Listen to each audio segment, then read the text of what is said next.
亚台湾看世界，来看黎巴嫩真主党的通讯设备连续发生着爆炸。伊朗这个国家有警觉，已经下令因的革命卫队袂使来使用通讯装置。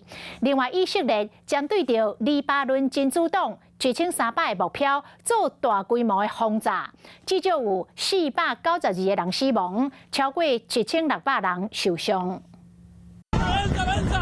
炮弹在落地离厝无界限所在，当然险影片面上红惊一条。不少人翕到炮弹落地真侪人的主题区，防空识别区域清出白烟，可以当看到火光。About an hour ago, following indications that Hezbollah was preparing to fire towards Israeli territory, we began striking terrorist targets throughout Lebanon. 以色列的军方23号针对黎巴嫩的真主党进行新一轮大规模空袭。以色列讲，真主党伫黎巴嫩东部的贝卡国地藏武器，出动战机空袭真主党伫黎巴嫩南部甲东部1300目标。伫行动进程，以色列要警告民众离开真主党控武器的地区，未少黎巴嫩的民众保护啊款款的喊塞车逃走。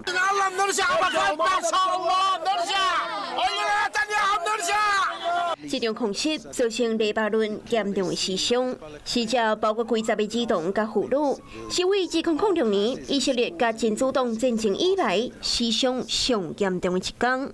另外，黎巴嫩的媒体报道，以色列23号佮攻击黎巴嫩的首都，目标是真主党南部战线负责人。 Ali Karaji. Hezbollah later put out a statement saying that he was alive and well. However, Hamas said that one of their field commanders in southern Lebanon was killed in a strike. 另外，真主党是讲，在以色列攻击以后，已经向以色列的北部几个军事小所发射几十粒火子弹，烦恼区域的局势是愈来愈紧张。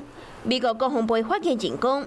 有正派一寡军事人员到中东协助因应以色列甲真主党之间的冲突。